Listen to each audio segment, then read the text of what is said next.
back so soon, and our dogs, misfits, and little lunatics.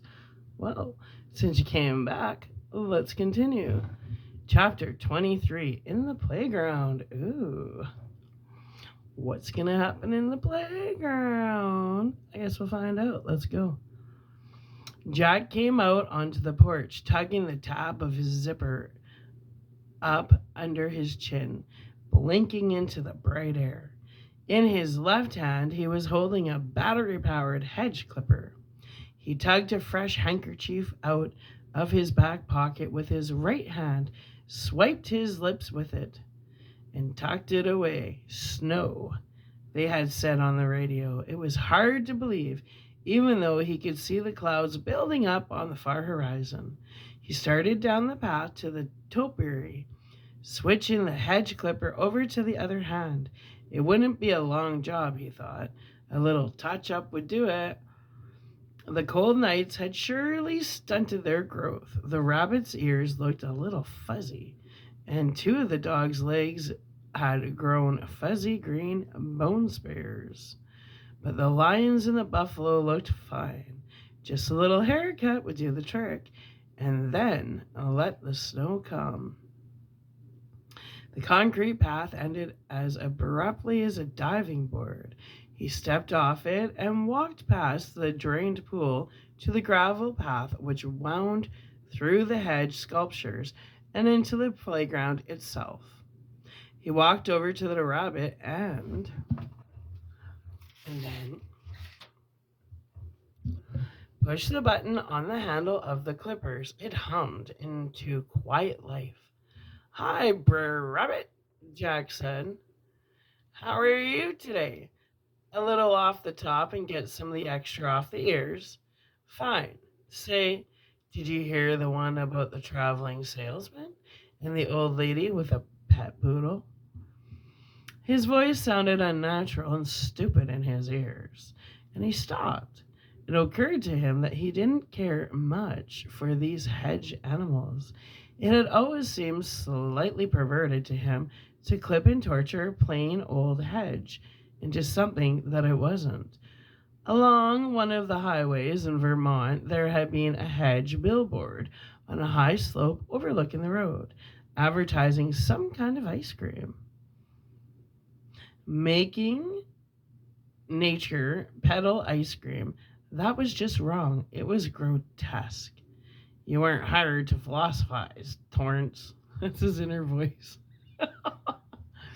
"You weren't hired to philosophize, Torrance." That was true. So true. He clipped along the rabbit's ears, brushing a small litter of sticks and twigs off onto the grass. The hedge clipper hummed in that low and rather disgustingly metallic way that all battery-powered appliances even talking to even reading about Jack makes me stutter. Just kidding. Okay, the hedge clipper hummed in that low and rather disgustingly metallic way that all battery-powered appliances seem to have. The sun was brilliant, but it held no warmth, and now it wasn't so hard to believe that snow was coming. Working quickly and knowing that to stop and think when you were at this kind of a task usually meant making a mistake. Jack touched up the rabbit's face. Up this close, it didn't look like a face at all, but he knew that at a distance of 20 paces or so, light and shadow would seem to suggest one. That and the viewer's imagination, and then zip the clippers along its belly. That done, he shut the clippers off, walked down towards the playground, and then turned back abruptly to get it all at once. The entire rabbit. Yes, it looked all right. Well, he would do the dog next.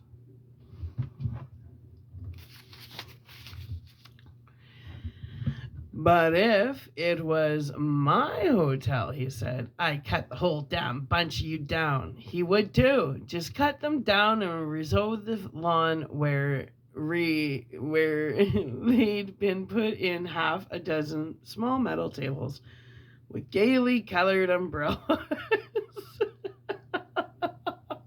Sounds a little pastel-y. People can have cocktails on the overlook's lawn in the summer sun. Slow grin fizzes and margaritas and pink ladies and all those sweet tourist drinks. A rum and tonic, maybe. Jack took his handkerchief out of his back pocket and slowly rubbed his lips with it. Come on, he said softly. That was nothing to be thinking about. He was going to start back, and then some impulse made him change his mind and he went down to the playground instead. It was funny how you never knew kids, he thought. He and Wendy had expected Danny would love the playground.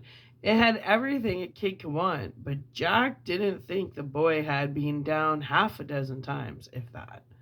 He supposed if there had been another kid to play with, it would have been different. The gate squeaked slightly as he let himself in, and then there was crushed gravel crunching under his feet. He went first to the playhouse, the perfect scale model of the overlook itself. It came up to his lower thigh, just above Danny's height, and when he was standing up, Jack hunkered down and looked in the third floor windows. The giant has come to eat you all up in your beds, he said hollowly. Kiss your AAA rating goodbye. That wasn't funny either. You could open the door simply by pulling it apart. It opened on a hidden hinge.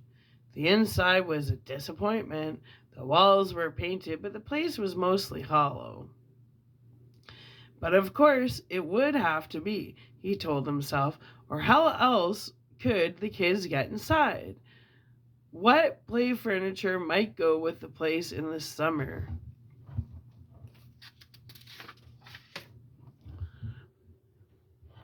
Was gone. If the summer was gone, probably packed away in the equipment shed. He closed it up and heard the small click as the latch closed. He walked over to the slide, set the hedge clippers down, and after a glance back at the driveway to make sure Wendy and Danny hadn't returned, he climbed to the top and sat down. That was the big kid's slide, but the fit was still uncomfortably tight for his grown-up ass. How long had it been since he had been on a slide? 20 years? It didn't seem possible it could be that long. It didn't feel that long, but it had to be that or more. He could remember his old man taking him to the park in Berlin when he had been Danny's age, and he had done the whole bit. Slides, swings, teeter-totters, everything. He and the old man would have a hot dog lunch and buy peanuts from the man with the cart afterwards. They would sit on a bench to eat them, and dusky clouds of pigeons would flock around their feet. "Goddamn scavenger birds," his dad would say. "Don't you feed them, Jackie."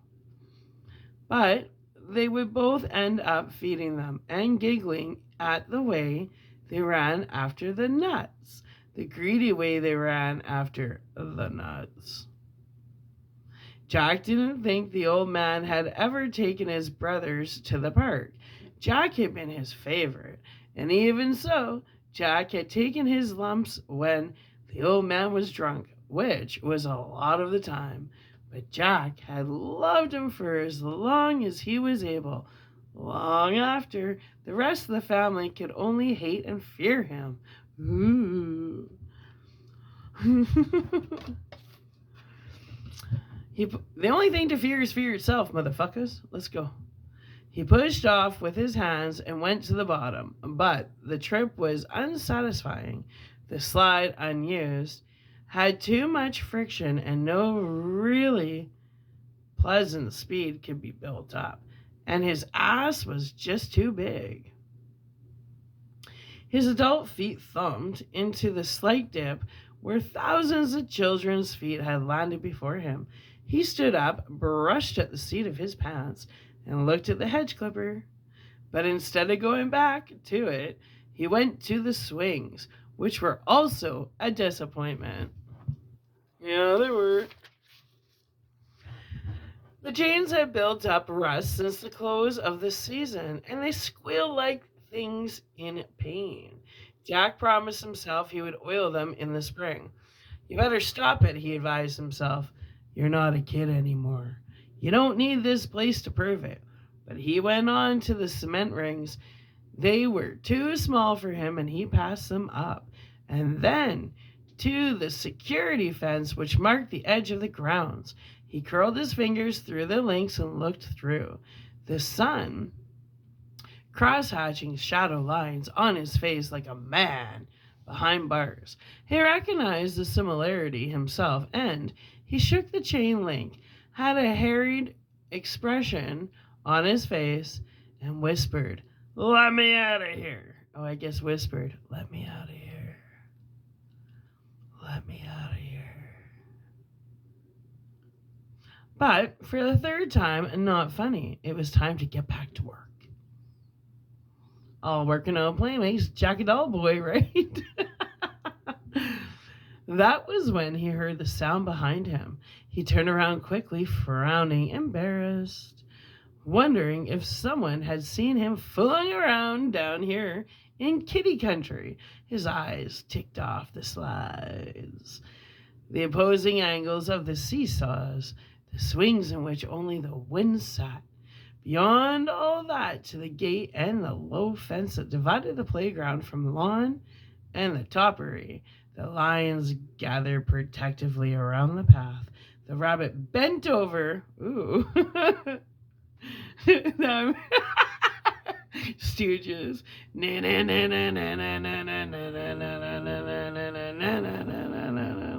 I just wanna be a dog. No, no, no, no, no, no, no. I don't know why bent over triggered the Stooges. Anyway, I love that song. Okay. Beyond all that, to the gate and the low fence that divided the playground from the lawn and the toppery, the lions gathered protectively around the path. The rabbit bent over as if to crop grass. The buffalo ready to charge. The crouching dog. What the fuck? Crazy visuals. Like some weird animal orgy here when you use Stooges as a soundtrack. Let's try this again. Okay, take 3. Beyond all that, to the gate and the low fence that divided the playground from the lawn and the toppery, the lions gathered protectively around the path. The rabbit bent over as if to crop grass. The buffalo ready to charge, the crouching dog.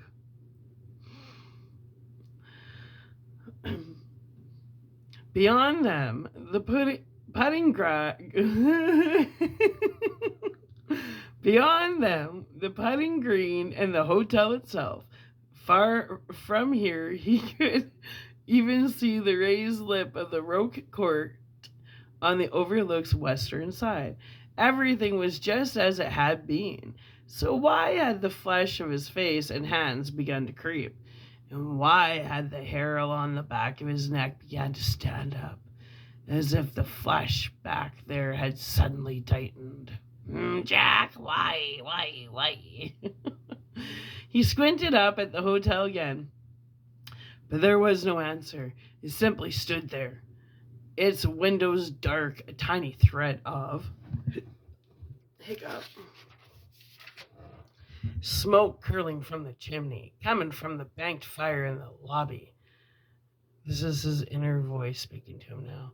Buster, you better get going or they're gonna come back and wonder if you were doing anything all the while. Sure, get going, because the snow was coming and he had to get that damn hedges trimmed. It was part of the agreement. Besides, They wouldn't dare. Who wouldn't? What wouldn't? Dare to what?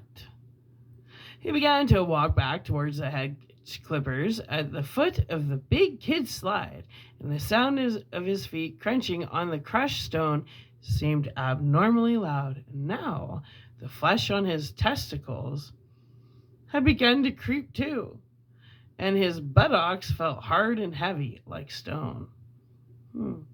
Jesus, what is this? He stopped by the hedge clipper, but made no move to pick it up. Yes, there was something different in the toppery, and it was so simple, so easy to see, that he just wasn't picking it up. Come on, he scolded himself. You just trimmed that fucking rabbit, so what's the... That's it. His breath stopped in his throat. The rabbit was down on all fours. No, no, no, no, no, no, no, no, no, no, no, no, no, no, no. The rabbit was down on all fours, cropping grass. His belly was against the ground, but not 10 minutes ago it had been up on its hind legs. Of course it had been. He had trimmed its ears and his belly. His eyes darted to the dog. When he had come down the path, it had been sitting up, as if begging for a sweet... No, no, no, no, no, no, no, no.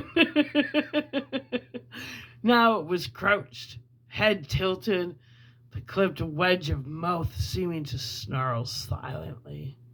And the lions... Oh no, baby, oh no, no way. No, no, no, no, no. The lions were closer to the path. The two on his right had suddenly changed positions, had drawn closer to each other. Well,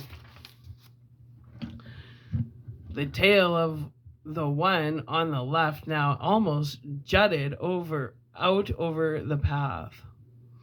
When he had come past them and through the gate, the lion had been on the right, and he was quite sure his tail had curled around it. They were no longer protecting the path. They were blocking it. Jack put his hand suddenly over his eyes and then took it away. The picture didn't change. A soft sigh, too quiet to be a groan, escaped him. In his drinking days, he had always been afraid of something like this happening. But when you were a heavy drinker, you called it the DTs. Good old Ray Milland in Lost Weekend. Seeing the bugs coming out of the walls. What did you call it when you were cold sober? The question was meant to be rhetorical, but his mind answered it. You call it insanity. Nevertheless, staring at the hedge animals, he realized something had changed while he had his head over his eyes. The dog had moved closer. No longer crouching, it seemed to be in a running posture. Hunches flexed, one front leg forward, the other back. The hedge mouth yawned wider. The prune sticks looked sharp and vicious. And now he fancied he could see faint eye indentations in the greenery as well. Looking at them. Why do they have to be trimmed? He thought hysterically. They're perfect. Another soft sound. He involuntarily backed up his step when he looked at the lions. One of the two on the right seemed to have drawn slightly ahead of the other. His head was lowered. One paw had stolen almost all the way to the low fence. Dear God, what next? And next it leaps over and gobbles you up like something in an evil nursery fable. It was like that game they had played when they were kids, right? Red light? One person was it, and while he turned his back and counted to 10, the other players crept forward. When it got to 10, he whirled around, and if he caught anyone moving, they were out of the game. The others remained frozen in statue postures until it turned his back and counted again. They got closer and closer, and at last, somewhere between 5 and 10, you would feel a hand on your back. Gravel rattled on the path. He jerked his head around to look at the dog, and it was halfway down the pathway, just behind the lions now, its mouth wide and yawning. Before, it had only been a hedge clipped in the general shape of a dog, something that lost all definition when you get up close to it. But now Jack could see that it had been clipped to look like a German shepherd, and shepherds could be mean. You could train shepherds to kill. A low rustling sound. The lion on the left had advanced all the way to the fence now. Its muzzle was touching the boards. It seemed to be grinning at him. Jack backed up another 2 steps. His head was thudding crazily, and he could feel the dry rasp of his breath in his throat. Now, the buffalo had moved, circling to the right, behind and around the rabbit. The head was lowered, the green hedge horns pointing at him. The thing was, you couldn't watch all of them, not all at once. He began to make a whining sound, unaware in his locked concentration that he was making any sound at all. His eyes darted from one hedge creature to the next, trying to see them move. The wind gusted, making it hungry. A rattling sound in the close matted branches. What kind of sound would there be if they got him? But of course, he knew a snapping, rending, breaking sound. It would be... No, I will not believe this. Not at all. He clipped his hands over his eyes, clutching at his hair, his forehead, his throbbing temples. And he stood like that for a long time, dry building until he could stand it no longer, and he pulled his hands away with a cry. By the putting green, the dog was sitting up, as if begging for a scrap. The buffalo was gazing with disinterest back towards the rope court, as it had been when Jack had come down with the clippers. The rabbit stood on his hind legs, ears up to catch the faintest sound, freshly clipped belly exposed. The lions rooted into place, stood beside the path. He stood frozen for a long time, the harsh breath in his throat finally slowing. He reached for his cigarettes and shook 4 of them out onto the gravel. He stooped down and picked them up, groped for them, never taking his eyes from the toppery, for fear the animals would begin to move again. He picked them up, stuffed 3 carelessly back into the pack, and lit the 4th. After 2 deep drags, he dropped it and crushed it out. He went to the hedge clipper and picked it up. "I'm very tired," he said, and now it seemed to be okay to talk out loud. It didn't seem crazy at all. "I've been under strain. The wasps, the play, Al calling me like that, but it's all right." He began to trudge back up the hotel. Put out of his mind, tugged fretfully at him, tried to make him detour around the hedge animals, but he went directly up the gravel path, through them. A faint breeze rattled through them. That was all. So much suspense. That was all. He had imagined the whole thing. He had had a bad scare, but it was over now. In the Overlook's kitchen, he paused to take 2 Excedrin and then went downstairs and looked at papers until he heard the dim sound of the hotel truck rattling into the driveway. He went up to meet them. He felt all right. He saw no need to mention his hallucination. He had a bad scare, but it was over now. Or was it? Sounds like the beginning is something a little cray. All right. Definitely uploading this. So how long is this chapter? Oh no, this one's quick. and then I get to go have my soak. Chapter 24, Snow. It's only 2 pages. It was dusk. They stood on the porch in the fading light, Jack in the middle, his left arm around Danny's shoulders and his right arm around Wendy's waist. Together they watched as the decision was taken out of their hands.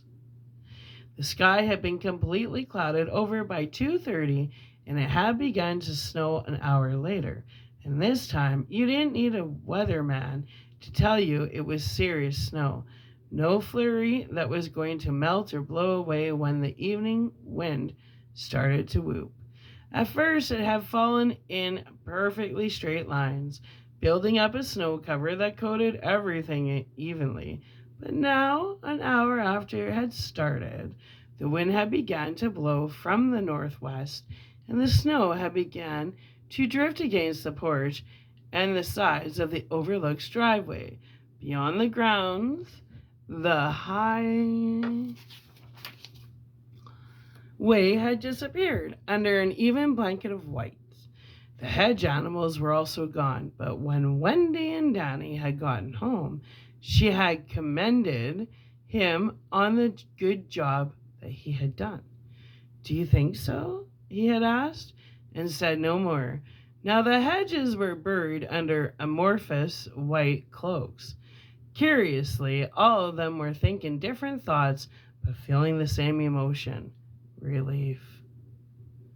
The bridge had been crossed. "Will it ever be spring?" Wendy murmured. Jack squeezed her tighter. "Before you know it, what do you say we go in and have some supper? It's cold out here," she smiled. All afternoon, Jack had seemed distant and, well, odd. Now, he sounded more like his normal self. "Fine by me. How about you, Danny?" "Sure." So they went in together, leaving the wind to build to the low-pitched scream that would go on all night. All night long. All night. A sound they would get to know well. Flakes of snow swirled and danced across the porch. The overlook faced it as it had for nearly 3/4 of a century, its darkened windows now bearded with snow, indifferent to the fact that it was now cut off from the world. Or possibly it was pleased with the prospect. Inside its shell, the 3 of them went about their early evening routine, like microbes trapped in the intestine of a monster. Ooh. Now, how long is this chapter, Doc? All right, I think it's long enough to. Yeah, okay. Well, I'm going to have a nice little saltwater soak after all that hedge talk, Anyway, when I come back, we're going to get into chapter 25, Inside 217. Ooh, that's with the creepy dead lady. And we're on page 271. So almost not quite halfway done. Interesting. All right, little underdogs, misfits, and lunatics. Hope you're enjoying this story. I'll be back. Bye for now.